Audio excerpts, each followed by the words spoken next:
ಅವ್ಯಕ್ತ ಬಾಪ್ ದಾದಾ ಮಧುಬನ್ 25/1/69 ಮಹಾವಾಕ್ಯ. ಮಹಾವಾಕ್ಯದ ಮುಖ್ಯಾಂಶ ಇದೆ: ಸಮರ್ಪಣ ಕಿ ಉಂಚಿ ಸ್ಟೇಜ್ ಶ್ವಾಸೋಶ್ವಾಸ ಸ್ಮೃತಿ.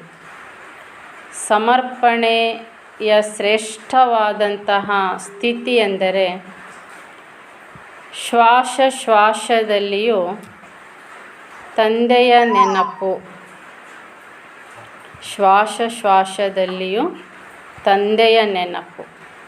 ಹೇಗೆ ನಾವು ಶ್ವಾಸದಲ್ಲಿ ತಂದೆಯ ನೆನಪು ಮಾಡಬೇಕೆಂಬ ವಿವರಣೆಯನ್ನು ಕೇಳೋಣ. ಅವ್ಯಕ್ತ ಸ್ಥಿತಿ में स्थित होकर ಅವ್ಯಕ್ತ हो ವ್ಯಕ್ತ में देखो. ಅವ್ಯಕ್ತ ಸ್ಥಿತಿಯಲ್ಲಿ ಸ್ಥಿತರಾಗಿದ್ದು ವ್ಯಕ್ತದಲ್ಲಿದ್ದರೂ ಅವ್ಯಕ್ತವನ್ನು ನೋಡಬೇಕು. आज एक प्रश्न पूछ रहे हैं, ಸರ್ವ ಸಮರ್ಪಣ ಬನೆ ಹೋ. ಬಾಬಾ ಒಂದು ಪ್ರಶ್ನೆಯನ್ನು ಕೇಳ್ತಾ ಇದ್ದಾರೆ, ಮಕ್ಕಳೇ ನೀವು ಸರ್ವ ಸಮರ್ಪಿತರಾಗಿದ್ದೀರಾ? सर्व समर्पण है ही, यह सभी का विचार है या और कोई और विचार है? ನಾವು ಸಮರ್ಪಣೆ ಅಂತೂ ಇದ್ದೇವೆ ಬಾಬಾ ಅಂತ ಹೇಳ್ತೀರಾ, ಅಥವಾ ಎಲ್ಲರ ವಿಚಾರ ಹೀಗಿದೆಯಾ? ನಾವು ಕೆಲವರು ಸಮರ್ಪಣೆ ಆಗಿದ್ದಾರೆ, ಕೆಲವರು ಸಮರ್ಪಣೆ ಆಗುವ ವಿಚಾರದಲ್ಲಿದ್ದೇವೆ. ಸರ್ವ ಸಮರ್ಪಣ ಕಿಸ್ಕೋ ಕಹಾ ಜಾತಾ? ಸರ್ವ ಸಮರ್ಪಣೆ ಎಂದು ಯಾರಿಗೆ ಕರೆಯಲಾಗುತ್ತೆ ಅಥವಾ ಯಾವುದಕ್ಕೆ ಕರೆಯಲಾಗುತ್ತದೆ? ಬಾಬಾ ಏನು ಕೇಳ್ತಾ ಇದ್ದಾರೆ, ಸರ್ವ ಸಮರ್ಪಣೆ ಎಂದು ಯಾರಿಗೆ ಕರೆಯಲಾಗುತ್ತದೆ? ಸರ್ವ ಮೇ ಯಹ ದೇಹ ಕಾ ಭಾನ್ ಭಿ ಆತಾ ಹೈ. ಸರ್ವ ಅಂದರೆ ಇದರಲ್ಲಿ ಈ ದೇಹ ಭಾವನೆ ಕೂಡ ಬರುತ್ತದೆ. ದೇಹ ಲೇ ಲೆಂಗೆ ತೋ ದೇನಿ ಭಿ ಪಡೆಗೆ. ಈಗ ದೇಹ ನಾವು ತಗೊಂಡಿದ್ದೇವೆ, ಈಗ ದೇಹ ರಿಟರ್ನ್ ಕೊಡಬೇಕಾಗುತ್ತೆ. ಲೇಕಿನ್ ದೇಹ ಕಾ ಭಾನ್ ತೋಡ್ಕರ್ ಸಮರ್ಪಣ ಬನ್ನ ಹೈ. ಆದರೆ ಈಗ ದೇಹ ಭಾವನೆಯನ್ನು ಬಿಟ್ಟು ನಾವು ಸಮರ್ಪಿತರಾಗಬೇಕು. ಅಂದರೆ ಮೊದಲನೇ ಸಮರ್ಪಣೆ ದೇಹ ಭಾವನೆ. ಆಪ್ ಕ್ಯಾ ಸಮಜ್ತೆ ಹೋ? ಸಮರ್ಪಣೆ ಅಂದರೆ ನಿಮಗೇನು ಅರ್ಥ ಆಗಿದೆ, ನೀವೇನು ತಿಳ್ಕೊಂಡಿದ್ದೀರಾ? ದೇಹಕ್ಕೆ ಅಭಿಮಾನ ಸೆ ಭಿ ಸಂಪೂರ್ಣ ಸಮರ್ಪಣ ಬನೆ ಹೋ. ದೇಹದ ಅಭಿಮಾನದಿಂದಲೂ ಸಂಪೂರ್ಣ ಸಮರ್ಪಿತರಾಗಿದ್ದೀರಾ. ಮರ್ ಗಯೆ ಹೋ ವಾ ಮರ್ತೆ ರಹತೆ ಹೋ. ಸತ್ತಿದ್ದೀರೋ ಸಾಯ್ತಾ ಇದ್ದೀರೋ. ದೇಹಕ್ಕೆ ಸಂಬಂಧ और मन के संकल्पों से भी तुम देही हो. ದೇಹದ ಸಂಬಂಧ ಹಾಗೂ ಮನಸ್ಸಿನ ಸಂಕಲ್ಪಗಳಿಂದಲೂ ಸಹ ನಾವು ಆತ್ಮಿಕ ಸ್ಥಿತಿಯಲ್ಲಿರಬೇಕು. या देह का अभिमान बिल्कुल ही टूट जाए तब कहा जाए सर्व समर्पण जीवन. ಈ ದೇಹ ಭಾವನೆ ಸಂಪೂರ್ಣ ಕಟ್ಟಾಗಿರಬೇಕು, ಸಮಾಪ್ತಿ ಆಗಿರಬೇಕು. ಇದಕ್ಕೆ ಹೇಳಲಾಗುತ್ತೆ ಸರ್ವಸ್ವ ಸಮರ್ಪಣಾ ಜೀವನ. जो सर्व त्यागी सर्व समर्पण जीवन वाला होगा उनके ही संपूर्ण अवस्था गाई जाएगी. ಯಾರು ಸರ್ವಸ್ವ ತ್ಯಾಗಿ ಸರ್ವ ಸಮರ್ಪಣ ಜೀವನ ಹೊಂದಿದ್ದಾರೆ ಇವರಿಗೇನೆ ಹೇಳಲಾಗುತ್ತೆ ಸಂಪೂರ್ಣ ಸಮರ್ಪಣಾ ಅವಸ್ಥೆ ಅಥವಾ ಸ್ಥಿತಿ ಎಂದು ಮಹಿಮೆ ಮಾಡಲ್ಪಡುತ್ತೆ. और जब ಸಂಪೂರ್ಣ ಬನ್ ಜಾಯೆಂಗೆ ತೋ ಸಾತ್ ಜಾಯೆಂಗೆ. ಯಾವಾಗ ಈ ರೀತಿಯಾಗಿ ನಾವು ಆತ್ಮ ಸಂಪೂರ್ಣ ಅಂದರೆ ಸಂಪೂರ್ಣ ಪವಿತ್ರ ಆಗ್ತೇವೆ, ಆಗ ಬಾಬನ ಜೊತೆಗೆ ವಾಪಸ್ ಮನೆಗೆ ಹೊರಡ್ತೇವೆ. आपने शुरू में संकल्प किया था ना कि बाबा जाएंगे तो हम भी साथ जाएंगे. ನಾವೆಲ್ಲ ಬಾಬನ ಮಕ್ಕಳು ಆರಂಭದಲ್ಲಿ ಸಂಕಲ್ಪ ಮಾಡಿದ್ವಿ, ಯಾವಾಗ ಬ್ರಹ್ಮ ಬಾಬಾ ಹೊರಡುತ್ತಾರೆ ಇಲ್ಲಿಂದ ಅವ್ರ ಜೊತೆಗೆ ನಾವು ಹೊರಡುತ್ತೇವೆ ಅಂತ. ಫಿರ್ ಐಸಾ ಕ್ಯೂ ನಹಿ ಕಿಯಾ? ಹೀಗೆ ಯಾಕೆ ಮಾಡಲಿಲ್ಲ ನೀವು? ಬಾಬಾ ಪರಿಸ್ಥಿತಿ ಆಗಿ ಹೊರಟರು, ಉಳಿದವರೆಲ್ಲ ಇಲ್ಲೇ ಇದ್ದೇವೆ, ಯಾಕೆ ಹೋಗಲಿಲ್ಲ? ಯಹ ಬಿ ಏಕ್ ಸ್ನೇಹ ಹೈ. और संग तोड़ एक संग जोड़ने की यह चैन है जो अंत समय के निशानी है. ಇದು ಒಂದು ಸ್ನೇಹಪೂರ್ವಕವಾದ ಒಂದು ಲಕ್ಷಣವಾಗಿದೆ. ಅನ್ಯ ಸಂಘಗಳನ್ನು ತೊರೆದು ಒಬ್ಬ ತಂದೆಯ ಸಂಘವನ್ನು ಜೋಡಿಸುವುದು, ಇದು ಬಾಬಾ ಹೇಳ್ತಿದ್ದಾರೆ, ಒಂದು ಚೈನ್ ಇದ್ದ ಹಾಗೆ. ಇದೆಲ್ಲ ಅಂತಿಮ ಸಮಯದ ಒಂದು ನಿಶಾನಿಯಾಗಿದೆ. ಜಬ್ ಕಹಾ ಥಾ ತು ಕ್ಯೂ ನಹಿ ಶರೀರ್ ಛೋಡ.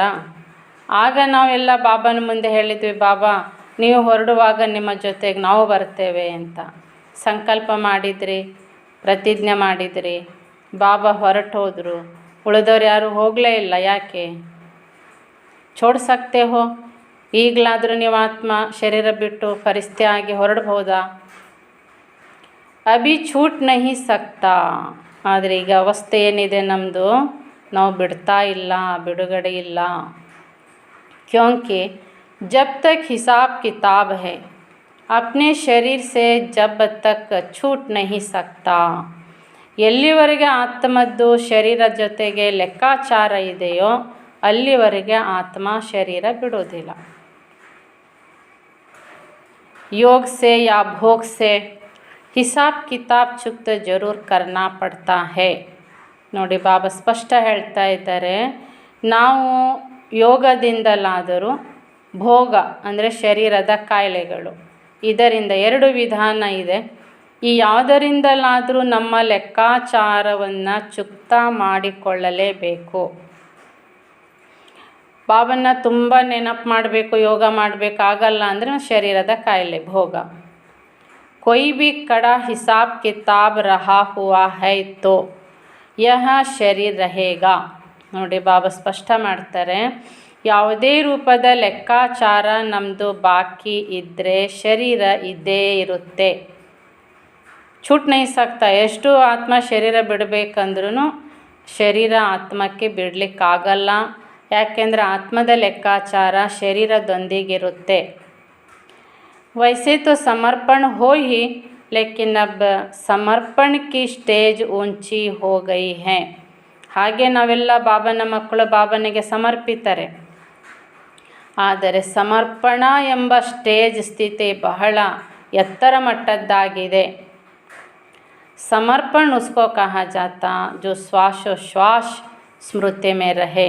ಸಮರ್ಪಣೆ ಎಂದು ಯಾರಿಗೆ ಕರೆಯಲಾಗುತ್ತೆ, ಯಾವುದಕ್ಕೆ ಕರೆಯಲಾಗುತ್ತೆ ಅಂದರೆ ಶ್ವಾಸೋಶ್ವಾಸದಲ್ಲಿಯೂ ಬಾಬನ ಸ್ಮೃತಿ ಇರಬೇಕು. ಏಕ್ ಬಿ ಶ್ವಾಸ ವಿಸ್ಮೃತಿ ಕಾ ನಾ ಹೋ. ಒಂದು ಶ್ವಾಸನೂ ವಿಸ್ಮೃತಿ ಅಂದರೆ ಬಾಬನ ನಾವು ಮರೆತಿರಬಾರದು.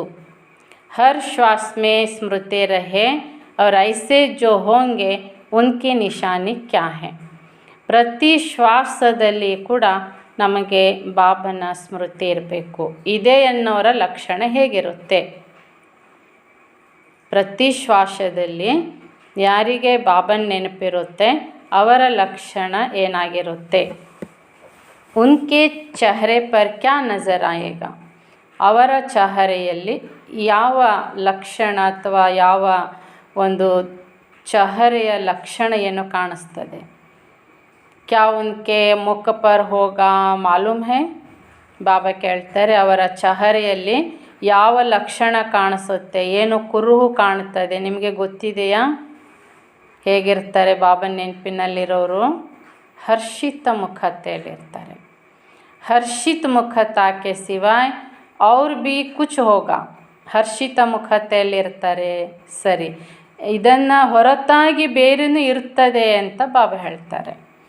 ಜೋ ಜಿತ್ನಾ ಸಹನಶೀಲ್ ಹೋಗಾ ಉನ್ಮೇ ಉತನಿ ಶಕ್ತಿ ಬಡೇಗಿ. ಯಾರು ಎಷ್ಟು ಸಹನಶೀಲತೆಯಲ್ಲಿರ್ತಾರೆ ಅವರಲ್ಲಿ ಅಷ್ಟು ಶಕ್ತಿ ವೃದ್ಧಿಯಾಗುತ್ತದೆ. ಜೋ ಶ್ವಾಸೋಶ್ವಾಸ ಸ್ಮೃತಿ ಮೇ ರಹತಾ ಹೋಗಾ ಉನ್ಮೇ ಸಹನಶೀಲತಾ ಕಾ ಗುಣ ಜರೂರ್ ಹೋಗಾ. ಯಾರು ಶ್ವಾಸೋಶ್ವಾಸದಲ್ಲಿ ಕೂಡ ಬಾಬನ ನೆನಪಿನಲ್ಲಿ ಅಥವಾ ಸ್ಮೃತಿಯಲ್ಲಿರ್ತಾರೆ, ಬಾಬಾ ಹೇಳ್ತಾರೆ ಅವರಲ್ಲಿ ಸಹನಶೀಲತೆಯ ಗುಣ ಅವಶ್ಯ ಇರುತ್ತದೆ. और सहनशील होने के कारण एक तो हर्षित और शक्ति दिखाई देगी. ನೋಡಿ, ಬಾಬಾ ಹೇಳ್ತಾ ಇದ್ದಾರೆ ಸಹನಶೀಲತೆಯ ಇರುವ ಕಾರಣದಿಂದ ಅವರಲ್ಲಿ ಹರ್ಷಿತತೆನೇ ಇರುತ್ತೆ ಮತ್ತು ಅವರ ಚಹರೆಯಲ್ಲಿ ಶಕ್ತಿ ಕೂಡ ಕಾಣಿಸುತ್ತದೆ. ಉನ್ಕೆ ಚಹರೆ ಪರ್ ನಿರ್ಬಲತಾ ನಹಿ, ಅವರ ಚಹರೆಯಲ್ಲಿ ನಿರ್ಬಲತೆ ಕಾಣುವುದಿಲ್ಲ. ये जो कभी कभी मुख से निकलता है कैसे करे क्या होगा, ये जो शब्द निर्बलता के हैं वह नहीं निकलने चाहिए. ನಾವು ಬಾಬನ ಮಕ್ಕಳು, ಬಾಬನಿಗೆ ಸಮರ್ಪಿತರು ಅಂದರೆ ಕೆಲವು ಬಾರಿ ಮಕ್ಕಳ ಬಾಯಿಯಿಂದ ಏನು ಮಾಡೋದು, ಹೇಗೆ ಮಾಡೋದು ಎಂಬ ನಿರ್ಬಲತೆಯ ಅಥವಾ ದುರ್ಬಲತೆ ಮಾತುಗಳು ಬರ್ತಾ ಇರುತ್ತೆ. ಹೀಗೆ ಬರಬಾರದು. ಜಬ್ ಮನ್ ಮೇ ಆತಾ ಹೇ ಮುಖ ಪರ್ ಆತಾ ಹೇ, ಯಾವಾಗ ಸಂಕಲ್ಪದಲ್ಲಿ ಅಥವಾ ಮನಸ್ಸಿನಲ್ಲಿ ದುರ್ಬಲ ಸಂಕಲ್ಪ ಬರ್ತದೆ ಅದೇ ಮಾತಿನಲ್ಲಿ ಬರುತ್ತದೆ. ಪರಂತು ಮನ್ ಮೇ ನಹಿ ಆನಾ ಚಾಹಿಯೆ, ಆದರೆ ಏನಾಗುತ್ತೆ ಹೇಗಾಗುತ್ತೆ ಎಂಬ ದುರ್ಬಲತೆಯ ಅಥವಾ ಅಧೈರ್ಯದ ಅಥವಾ ಅಶಾಂತಿಯ ದುರ್ಬಲತೆ ಸಂಕಲ್ಪ ಮಕ್ಕಳಿಗೆ ಬರಬಾರ್ದು. ಮನ್ಮನಾಭವ ಮಧ್ಯಾಜಿ ಭವ. ಮನ್ಮನಾಭವ का ಅರ್ಥ ಬಹುತ್ ಗೂಹೆ ಹೇ. ಇದನ್ನೇ ಬಾಬಾ ಏನು ಹೇಳ್ತಾರೆ, ಮನ್ಮನಾಭವ ಮಧ್ಯಾಜಿ ಭವ. ಮನ್ಮನಾಭವದ ಅರ್ಥ ತುಂಬ ರಹಸ್ಯಯುಕ್ತವಾಗಿದೆ. ಮನ್ ಬಿಲ್ಕುಲ್ ಜೈಸೆ ಡ್ರಾಮಾ का सेकंड बाय सेकंड जिस रीति से जैसा चलता है उसी के साथ साथ मन की स्थिति ऐसे ही ड्रामा के पटरी पर सीधे चलती रहे. ನೋಡಿ ಬಾಬಾ ಮನ್ಮನಾಭವದ ಅರ್ಥ ಹೇಳ್ತಾರೆ. ಮನ್ಮನಾಭವ ಅಂದರೆ ನಮ್ಮ ಮನಸ್ಸು ಸಂಪೂರ್ಣ ಸೃಷ್ಟಿ ನಾಟಕ. ಇದು ಹೇಗೆ ಗಡಿಯಾರದ ಮುಳ್ಳು ಕರೆಕ್ಟಾಗಿ ಸೆಕೆಂಡು ಟಿಕ್ ಟಿಕ್ ಟಿಕ್ ನಡೀತಾ ಇರುತ್ತೆ. 1 ಸೆಕೆಂಡು ಮಿಸ್ ಆಯ್ತಂದರೆ ಅದು ಹಿಂದೆ ಉಳಿತದೆ ಅಥವಾ ನಡೆಯಲ್ಲ ಅಂತ. ಹಾಗಾಗಬಾರ್ದು. ಬಾಬಾ ಹೇಳ್ತಿದ್ದಾರೆ, ಪ್ರತಿ ಸೆಕೆಂಡಿನಲ್ಲಿ ನಮ್ಮ ಮನಸ್ಸು ಮುಳ್ಳು ಸೃಷ್ಟಿ ನಾಟಕ ಇದು ಎಂಬ ಮಾತನ್ನು ಸರಿಯಾಗಿ ಸ್ವೀಕಾರ ಮಾಡಿರಬೇಕು. ಅಥವಾ ಬಾಬಾ ಹೇಳ್ತಿದ್ದಾರೆ, ನಮ್ಮ ಮನೋಸ್ಥಿತಿ ನಾಟಕ ಡ್ರಾಮಾ ಎಂಬ ಈ ರೈಲು ಗಂಬಿಯ ಮೇಲೆ ಸೀದಾ ನಡೀತಾ ಇರಬೇಕು. ಎಲ್ಲ ಡ್ರಾಮಾ ನಾಟಕ ನಡೀತಾ ಇದೆ. ಇದು ಚೆನ್ನಾಗಿ ಪ್ರಥಮ ನಾವು ಸ್ವೀಕಾರ ಮಾಡಬೇಕು, ಅರ್ಥ ಮಾಡ್ಕೋಬೇಕು. ಯಾವುದೇ ಪರಿಸ್ಥಿತಿ, ಯಾವುದೇ ಸಮಸ್ಯೆ ಹೀಗೆ ಯಾಕೆ ಅಂತಿಲ್ಲ. ಡ್ರಾಮಾ ಜರಾ ಬಿ ಹಿಲೆ ನಹಿ. ಟ್ರೇನು ಸ್ವಲ್ಪ ಆದರೂ ಆ ಒಂದು ಹಳಿಯನ್ನು, ರೈಲು ಗಂಬಿಯನ್ನು ಬಿಟ್ಟಿತ್ತು ಅಂದರೆ ಟ್ರೈನ್ ಬಿದ್ದೋಗ್ತದೆ, ಮುಂದೆ ತಲುಪಬೇಕಾದ ಊರಿಗೆ ತಲುಪಲ್ಲ. ಹಾಗೆಯೇ ಬಾಬಾ ಹೇಳ್ತಾರೆ, ನಾವು ಮುಂದೆ ತಲುಪಬೇಕಾದ ಗುರಿಯನ್ನು ತಲುಪಲಿಕ್ಕಾಗಿ ಈಗ ಬರುವಂಥ ಎಲ್ಲ ರೀತಿಯ ಭಯಾನಕ ಪರಿಸ್ಥಿತಿಗಳು ಯಾವುದೂ ನಮಗೆ ಬಾಬಾ ಹೇಳ್ತಾರೆ ಹೊಸದೇನಲ್ಲ, ಆಕಸ್ಮಿಕ ಏನಲ್ಲ. ಡ್ರಾಮಾ ನಾಟಕದಲ್ಲಿ ಈ ದೃಶ್ಯಗಳು ಬರಲಿಕ್ಕಿವೆ. ಇದು ನಾಟಕ ಡ್ರಾಮಾ ಎಂಬ ಈ ರೈಲು ಗಂಬಿಯ ಮೇಲೆ ನಮ್ಮ ಮನಸ್ಸು ಟ್ರೈನ್ ಸಾಗ್ತಾ ಇರಬೇಕು. ಸ್ವಲ್ಪವೂ ಮನಸ್ಸು ನಮ್ಮ ಸ್ಥಿತಿ ವಿಚಲಿತ ಆಗಬಾರ್ದು, ಅಲಗಾಡಬಾರ್ದು. ಚಾಹೆ ಸಂಕಲ್ಪ ಸೆ ಚಾಹೆ ವಾಣಿ ಸೆ, ಮನಸ್ಸಿನಿಂದಿರ್ಬೋದು ಮಾತಿನಿಂದಿರ್ಬೋದು. ಹೀಗ್ಯಾಕೆ ಎಂಬ ನಮಗೆ ಪ್ರಶ್ನೆ ಬರಬಾರ್ದು. ಐಸೆ ಅವಸ್ಥಾ ಹೋ ಡ್ರಾಮಾ ಕಿ ಪಟ್ರಿ ಪರ್ ಚಲ್ ರಹೆ ಹೋ. ಮಕ್ಕಳ ಮನಸ್ಸು ಆಂತರಿಕ ಸ್ಥಿತಿ ಅವಸ್ಥೆ ಹೀಗಿರಬೇಕು. ಡ್ರಾಮಾ ಎಂಬ ರೈಲು ಗಂಬಿಯ ಮೇಲೆ ನಮ್ಮ ಮನಸ್ಸು ನಡೀತಾ ಇರಬೇಕು. ಏನೇ ಆಗ್ತಾ ಇದ್ರೂ ಡ್ರಾಮಾ ನಾಟಕ. ಪರಂತು ಕಭಿ ಕಭಿ ರುಕ್ ಜಾತೆ ಹೋ. ಆದರೆ ಈ ಮಾತು ನಮಗೆ ನೆನಪಿರಲು ಅರ್ಥ ಆಗಿರಲು, ಆದರೆ ಕೆಲವು ಬಾರಿ ನಮ್ಮ ಟ್ರೇನು ಮನಸ್ಸು ನಿಂತುಬಿಡುತ್ತೆ. ಮುಖ ಕಭಿ ಹಿಲ್ ಜಾತಾ ಹೇ ಮನ್ ಕಿ ಸ್ಥಿತಿ ಹಿಲ್ತಿ ಹೇ. ಮಾತು ವ್ಯತ್ಯಾಸ ಬರ್ತದೆ, ಮನೋಸ್ಥಿತಿ ಕೂಡ ಅಲಗಾಡ್ತದೆ. फिर आप पकड़ते हो, मन की स्थिति हिलती है, फिर आप पकड़ते हो. यह भी जैसे एक दाग हो जाता है. ಏನೋ ಒಂದು ಪರಿಸ್ಥಿತಿ ಬರ್ತದೆ, ಮನೋಸ್ಥಿತಿ ಅಲಗಾಡ್ತದೆ, ಮತ್ತು ಸ್ವಲ್ಪ ಹೊತ್ತು ಬಿಟ್ಟು ಪುನಃ ಮನಸ್ಸನ್ನು ಹಿಡಿತೀರಿ. ಯಾವಾಗ ನಿಲ್ಲುತ್ತೆ, ಹಿಡಿತೇವೆ, ಇದೊಂದು ಸ್ಟಾಪ್ ಆಗಿಬಿಡುತ್ತದೆ, ಇದೊಂದು ಅಲಗಾಡುತ್ತದೆ ಮನಸ್ಸು ಅಂದರೆ ಅಲ್ಲೊಂದು ಕಲೆ ಆಯಿತು ಅಂತ ಅರ್ಥ. अच्छा फिर भी एक बात तब तक भी ಕುಚ್ ವಾಣಿ ತಕ್ ಆಯಿ ಹೈ ಪ್ರಾಕ್ಟಿಕಲ್ ಮೇ ನಹಿ ಆಯಿ. ಒಳ್ಳೆಯದು. ಆದರೆ ಇದುವರೆಗೆ ಒಂದು ಮಾತಿನಲ್ಲಿ ಮಾತ್ರ ಬಂದಿದೆ, ಪ್ರಾಕ್ಟಿಕಲಿ ಜೀವನದಲ್ಲಿ ಧಾರಣೆ ಮಾಡಲಿಲ್ಲ. ಕೌನ್ ಸಿ ಬಾತ್ ವಾಣಿ ತಕ್ ಆಯಿ ಹೈ ಪ್ರಾಕ್ಟಿಕಲ್ ನಹಿ? ಯಾವ ಮಾತು ಕೇವಲ ಮಾತಿನಲ್ಲಿ ಮಾತ್ರ ಇದೆ, ಪ್ರಾಕ್ಟಿಕಲಿ ಬರಲಿಲ್ಲ? ಯಾವ ಮಾತು ಬಾಬಾ ಪ್ರಶ್ನೆ ಮಾಡ್ತಿದ್ದಾರೆ. ಯಹಿ ಡ್ರಾಮಾ ಕಿ ಡಾಲ್ ಜೋ ಸುನಾಯಿ. ಇದೇ ಮಾತು ಡ್ರಾಮಾ ಎಂಬ ಈ ಮಾತನ್ನು ಬಾಬಾ ಹೇಳ್ತಿದ್ದಾರೆ. ಈ ಗೆಲ್ಲನ್ನು ನಾವು ಹಿಡಿದಿರಬೇಕು. ಗೆಲ್ಲು ಹಿಡಿಲಿಲ್ಲ ಮರದಲ್ಲಿದ್ದವರು ಅಂದರೆ ಕೈ ಬಿಟ್ಟರೆ ನೆಲಕ್ಕೆ ಬೀಳೋದಲ್ಲ. ಹಾಗೆ ಬಾಬಾ ಹೇಳ್ತಾರೆ, ಡ್ರಾಮಾ ಎಂಬ ಗೆಲ್ಲನ್ನು ನಾವು ಹಿಡಿದಿಲ್ಲ. ಲೇಕಿನ್ ಅವ್ರ ಬಾತ್ ಬಿ ಬತಾ ರಹೆ ಥೆ. ಆದರೆ ಬಾಬಾ ಹೇಳ್ತಾರೆ, ಇನ್ನೂ ಬೇರೆ ಬೇರೆ ಮಾತುಗಳು ಹೇಳ್ತಾ ಇದ್ದೆ. ವಹ ಯಹ ಹೈ ಜೈಸೆ ಅಬ್ ಸಮಯ ನज़दीक है, वैसे समय के अनुसार जो अंतर्मुखता की अवस्था वाणी से परे अंतर्मुख होकर कर्मणा में अव्यक्त स्थिति में रहकर धारण करने की अवस्था दिखाई देनी चाहिए, वह कुछ अभी भी कम है. ಒಂದನೇದು ಡ್ರಾಮಾ ಅಂತೇನು ನಾವು ಪ್ರಾಕ್ಟಿಕಲಿ ತರಲಿಲ್ಲ. ಅದೇ ರೀತಿಯಾಗಿ ಮತ್ತೊಂದು ಮಾತು, ಸಮಯದ ಅನುಸಾರವಾಗಿ ನಾವು ಅಂತರ್ಮುಖಿ ಅವಸ್ಥೆ ಅಂದರೆ ಶಬ್ದದಿಂದ ಭಿನ್ನ ಅಂತರ್ಮುಖಿಯಾಗಿರಬೇಕು. ಕರ್ಮಣದಲ್ಲಿ ಇದ್ದರನ್ನು ಅವ್ಯಕ್ತ ಸ್ಥಿತಿಯ ಧಾರಣೆ ಮಾಡಬೇಕು. ಅವಸ್ಥೆ ಇದನ್ನು ಕಾಣಬೇಕಾಗಿದೆ, ಆದರೆ ಇದರ ಕೊರತೆ ಕೂಡ ಇದೆ. ಅಂತರ್ಮುಖತೆ ಅಂದರೆ ಆತ್ಮ ತನ್ನ ಚಿಂತನದಲ್ಲಿ, ಆತ್ಮದ ಚಿಂತನದಲ್ಲಿ ಇದು ಅಂತರ್ಮುಖತೆ. ಬಾಹರ್ಮುಖತೆ ಅಂದರೆ ದೇಹದ ಹೊರನೋಟ, ಎಲ್ಲವೂ ಹೊರಗಿನ ವಿಷಯಗಳು. ಬಾಬಾ ಅಂತರ್ಮುಖಿಯಲ್ಲಿರಿ ಅಂತ ಹೇಳಿದ್ದಾರೆ. ಇದು ಕೂಡ ಇನ್ನೂ ಮಕ್ಕಳು ಮಾಡ್ತಾ ಇಲ್ಲ. ಕಾರೋಬಾರ್ ಬಿ ಚಲೆ ಅವರ ಸ್ಥಿತಿ ಬಿ ರಹೆ. ನಿಮ್ಮ ಕೆಲಸ ಕಾರ್ಯ ವ್ಯವಹಾರಗಳು ನಡೀತಾ ಇರಬೇಕು, ಅಂತರ್ಮುಖಿ ಸ್ಥಿತಿಯಲ್ಲಿ ಕೂಡ ಇರಬೇಕು. ये दोनों ही इकट्ठा एक समान रहे.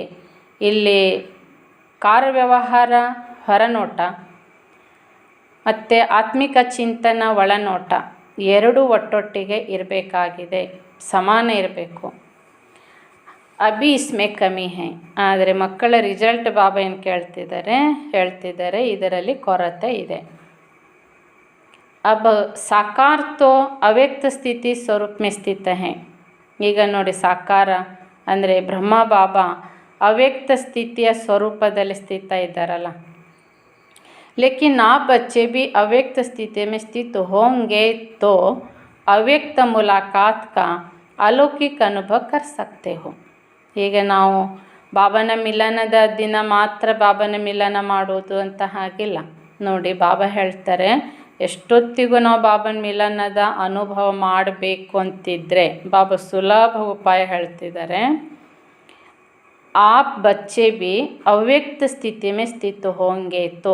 ನಾವು ಬಾಬನ ಮಕ್ಕಳು ಅವ್ಯಕ್ತ ಸ್ಥಿತಿಯಲ್ಲಿ ಸ್ಥಿತರಾದರೆ ಅವ್ಯಕ್ತ ಮುಲಾಕಾತ್ ಕಾ अलौकिक अनुभव कर सकते हो. ಅವ್ಯಕ್ತ ಮಿಲನದ ಅಲೌಕಿಕ ಅನುಭವ ಮಾಡಬಹುದು. ಅವ್ಯಕ್ತ ಸ್ಥಿತಿ ಅಂದರೆ ಗೊತ್ತಾಯ್ತಲ್ಲ, ಅಂತರ್ಮುಖತೆಯಲ್ಲಿ ಆತ್ಮಚಿಂತನದಲ್ಲಿ ಮಗ್ನ ಆಗೋದು. ಏಕ್ ಮುಖ್ಯ ಬಾತ್ ಅವ್ರ ಬಿ ವರ್ತಮಾನ ಸಮಯ ಧ್ಯಾನ ಪರ್ ದೇತೆ ಹೈ. ಈಗ ಬಾಬಾ ಇನ್ನೊಂದು ವರ್ತಮಾನದ ಸಮಯದ ಅನುಸಾರವಾಗಿ ಒಂದು ಮುಖ್ಯ ಮಾತು ನಿಮಗೆ ಗಮನಕ್ಕೆ ಕೊಡ್ತಾ ಇದ್ದೇನೆ. ಜೋ ತುಮಾರೆ ಮೇ ಹೋನೆ ಚಾಹಿಯೆ ವಹ ಕೌನ್ ಸಿ ಹೈ. ಅದು ನಿಮ್ಮೊಳಗೆ ಇರಬೇಕಾಗಿದೆ. ಅದು ಯಾವುದು? ಕೊಯ್ ತೋ ಆತಾ ಹೈ. ನಿಮಗೆ ಏನಾದರೂ ಒಂದು ಮಾತು ಸಂಕಲ್ಪ ಬರ್ಬೋದು ಬಾಬಾ ಕೇಳುವಾಗ. ನಿಮ್ಮೊಳಗಿರಬೇಕಾದ ವಿಷಯ ಯಾವುದು? ಜೋ ಮುಖ್ಯ ಸಾಕಾರ ರೂಪ ಮೇ ಬಿ कहते थे. ಮುಖ್ಯವಾಗಿ ಸಾಕಾರದಲ್ಲಿ ಬ್ರಹ್ಮ ಬಾಬಾ ಕೂಡ ಆ ಮಾತನ್ನೇ ಹೇಳ್ತಾ ಇದ್ರು. ಅದು ಯಾವುದು? ಅಮೃತ ವೇಳೆ ಒಟ್ನ. ಮುಖ್ಯವಾಗಿ ಯಾವುದು? ಅಮೃತ ವೇಳೆಯಲ್ಲಿ ನಾವು ಎದ್ದೇಳಬೇಕು. अमृत वेले का वायुमंडल ऐसा ही रहेगा. साकार में अमृत वेले बच्चों से दूर होते भी मुलाकात करते थे. ನೋಡಿ, ಅಮೃತ ವೇಳೆ ಸಮಯದಲ್ಲಿ ವಾಯುಮಂಡಲ ತುಂಬ ಶಕ್ತಿಶಾಲಿಯಾಗಿರುತ್ತೆ. ಹೇಗೆ ಸಾಕಾರದಲ್ಲಿ ಬ್ರಹ್ಮ ಬಾಬಾ ಅಮೃತ ವೇಳೆಯಲ್ಲಿ ಯೋಗಕ್ಕೆ ಕೂತ್ಕೊಂಡ್ರು ಮಕ್ಕಳು ದೂರದಲ್ಲಿದ್ದಾಗಲೂ ಕೂಡ ಸಮ್ಮುಖತೆ ಅನುಭವವನ್ನು ಮಾಡ್ತಾಯಿದ್ರು. लेकिन अभी जब अमृत वेले चक्र लगाने बाबा आते हैं तो वायुमंडल देखा नहीं है. ಆದರೆ ಈಗ ಅಮೃತ ವೇಳೆಯಲ್ಲಿ ಬಾಪದಾದರವರು ಮಕ್ಕಳು ಎಲ್ಲಿರ್ತಾರೆ ಎಲ್ಲ ಕಡೆಗೂ ಸುತ್ತಾಡಲಿಕ್ಕೆ ಬರ್ತಾರೆ. ಆದರೆ ಸಾಕಾರದಲ್ಲಿ ಯಾವ ವಾಯುಮಂಡಲ ವಾತಾವರಣ ಇತ್ತು ಅದು ಕಾಣಿಸ್ತಾ ಇಲ್ಲ ಅಂತ ಬಾಬಾ ಹೇಳ್ತಾರೆ. ಕ್ಯೂ ಥಗ್ಗಯೇ ಬಾಬಾ ಪ್ರಶ್ನೆ ಮಾಡ್ತಾರೆ, ಏನು ಸುಸ್ತಾಗಿಬಿಟ್ರ ಅಮೃತ ವೇಳೆಯಲ್ಲಿ ಎದ್ದು ಎದ್ದು? इस अमृत वेले के अलौकिक अनुभव में थकावट दूर हो जाती है. ನಿಜವಾಗಿಯೂ ಬಾಬನ ಒಂದು ಶ್ರೀಮತದಂತೆಯೇ ಕರೆಕ್ಟಾಗಿ ಜಾಗೃತ ಅವಸ್ಥೆಯಲ್ಲಿ ಉಮಂಗ ಉತ್ಸಾಹದಲ್ಲಿ ಅಮೃತ ವೇಳೆಯಲ್ಲಿ ಮಕ್ಕಳು ಯೋಗಕ್ಕೆ ಕೂತ್ರೆ ನಿಮ್ಮ ಆಯಾಸ ಎಲ್ಲ ದೂರ ಆಗುತ್ತೆ ಆ ಸಮಯದಲ್ಲಿ ಅಂತ ಹೇಳ್ತಾರೆ ಬಾಬಾ. ಪರಂತು ಯಹ ಕಮಿ ದೇಖನೆ ಮೇ ಆತಿ ಹೈ. ಆದರೆ ಬಾಬಾ ನೋಡಿದ ಸಾಕಾರದ ಅನುಭವ ಏನಿದೆ ಅಲ್ಲ, ಮಕ್ಕಳೆಷ್ಟು ಜಾಗ್ರತೆಯಿಂದ ಪವರ್ಫುಲ್ಲಾಗಿ ಯೋಗ ಮಾಡ್ತಿದ್ರು ಅದು ಈಗ ಕಾಣಿಸ್ತಾ ಇಲ್ಲ ಅಂತ ಹೇಳ್ತಾರೆ. ಯ ಬಾಪ್ दादा की शुभ इच्छा है कि जल्दी से जल्दी इस अव्यक्त स्थिति का हर एक बच्चा अनुभव करे. ಬಾಪ್ ದಾದಾರವರ ಶುಭ ಇಚ್ಛೆ ಹೀಗಿದೆ, ಆದಷ್ಟು ಬೇಗ ಮಕ್ಕಳು ಅವ್ಯಕ್ತ ಸ್ಥಿತಿಯ ಅನುಭವ ಪ್ರತಿಯೊಂದು ಮಗು ಮಾಡಬೇಕು. वैसे तो आप जब साकार से साकार रीति से मिलते थे तो आप भी आकार स्थिति बन जाती थी. ನೋಡಿ ಹೇಗೆ ಬ್ರಹ್ಮ ಬಾಬಾ ಸಾಕಾರದಲ್ಲಿದ್ದಾಗ ಸಾಕಾರ ತಂದೆ ಸಮ್ಮುಖದಲ್ಲಿ ಮಕ್ಕಳು ಬಂದರೆ ಸಾಕಾರ ತಂದೆ ಆಕಾರ ರೂಪದಲ್ಲಿ ಕೂತಿರೋ ಅಂದರೆ ಸೂಕ್ಷ್ಮ ಸ್ವರೂಪದ ಸ್ಥಿತಿಯಲ್ಲಿ ಫರಿಸ್ತಾ ರೂಪದ ಸ್ಥಿತಿಯಲ್ಲಿ ಬಾಬಾ ಕೂತಿರ್ತಿದ್ರು ಸಾಕಾರದಲ್ಲಿದ್ರೂ. ಆಗ ಅವರ ಸಮ್ಮುಖದಲ್ಲಿ ಬಂದವರಿಗೆ ಆಟೋಮೆಟಿಕಲಿ ಅವರು ಫರಿಸ್ತಾ ರೂಪದಲ್ಲಿ ಮಗ್ನ ಆಗಿಬಿಡ್ತಿದ್ರು. ಅಲ್ಲಿ ಹೇಳ್ತಿರಲಿಲ್ಲ ಬ್ರಹ್ಮ ಬಾಬಾ, ಸ್ವತಃ ಅವರ ಆಕಾರ ಅಂದರೆ ಫರಿಸ್ತಾ ರೂಪದಲ್ಲಿದ್ದರಿಂದ ಅವರ ಸಮ್ಮುಖದಲ್ಲಿ ಬಂದ ಆತ್ಮಗಳು ಅದೇ ಸ್ಥಿತಿಯಲ್ಲಿ ಮಗ್ನ ಆಗ್ತಿದ್ರು. अब जितना जितना अव्यक्त आकार स्थिति में स्थित होंगे उतना ही अलौकिक अनुभव करेंगे. ಇದಕ್ಕೆ ಬಾಬಾ ಈಗ ಅಂತಿಮ ಸಮಯದಲ್ಲಿ ನಾವು ಮಾಡಬೇಕಾದ ಅನುಭವ ತಲುಪಬೇಕಾದ ಗುರಿ ಒಂದೇ. ನಾವು ಅವ್ಯಕ್ತ ಸ್ಥಿತಿಗೆ ತಲುಪಬೇಕು, ಫರಿಸ್ತಾ ಸ್ವರೂಪಕ್ಕೆ ತಲುಪಬೇಕಲ್ಲ. ಆದ್ದರಿಂದ ಎಷ್ಟೆಷ್ಟು ಅವ್ಯಕ್ತ ಸೂಕ್ಷ್ಮ ಸ್ವರೂಪ ಸ್ಥಿತಿಯಲ್ಲಿ ಸ್ಥಿತರಾಗ್ತೇವೆ ಅಷ್ಟು ಬಾಬಾ ಹೇಳ್ತಾರೆ ಅಲೌಕಿಕತೆಯ ಅನುಭವ ಆಗುತ್ತೆ. ಅಲೌಕಿಕತೆ ಅನುಭವ ಅಂದರೆ ಬಾಬಾ ಹೇಗೆ ಆರಂಭದಲ್ಲಿ ಎಲ್ಲವನ್ನೂ ಸಹ ಅವರಿಗೆ ಯೋಗದ ಮಗ್ನಾವಸ್ಥೆಯಲ್ಲಿ ಅನುಭವ ಮಾಡಿಸ್ತಾ ಇದ್ದರು. ಆತ್ಮದ್ದು ಸೃಷ್ಟಿ ಕಾಲಚಕ್ರ, ಸತ್ಯುಗ, ಪರಂಧಾಮ, ಸೂಕ್ಷ್ಮತನ ಎಲ್ಲವೂ ಅನುಭವ ಮಾಡಿಸ್ತಾ ಇದ್ದರು. ಇದಕ್ಕೆ ಅಲೌಕಿಕ ಅನುಭವ ಅಂತ ಹೇಳ್ತಾರೆ, ವಿಶೇಷ ಅನುಭವಗಳು. ಈ ಅನುಭವಗಳು ನಾವೀಗ ಮಾಡಬೇಕು ಅಂದರೆ ಬಾಬಾ ಹೇಳ್ತಿದ್ದಾರೆ ಎಷ್ಟೆಷ್ಟು ಸಾಧ್ಯ ಆಗುತ್ತೋ ಅಷ್ಟು ನಮ್ಮ ಪ್ರಯತ್ನ ಪೂರ್ಣ. ಈಗ ಬಾಬಾ ಹೇಳ್ತಾರೆ ಆಕಾರಿ ಸ್ಥಿತಿ ಮೇ ಸ್ಥಿತ್ತು. ಆಕಾರಿ ಅಂದರೆ ಸೂಕ್ಷ್ಮ ಸ್ವರೂಪ, ಫರಿಸ್ತಾ ಸ್ವರೂಪದಲ್ಲಿ ಸ್ಥಿತರಾದಷ್ಟು ಕೂಡ ನಮ್ಮ ಅಲೌಕಿಕ ಅನುಭವ ಅಭಿವೃದ್ಧಿ ಆಗುತ್ತದೆ. अच्छा, ओम शांति, ओम शांति.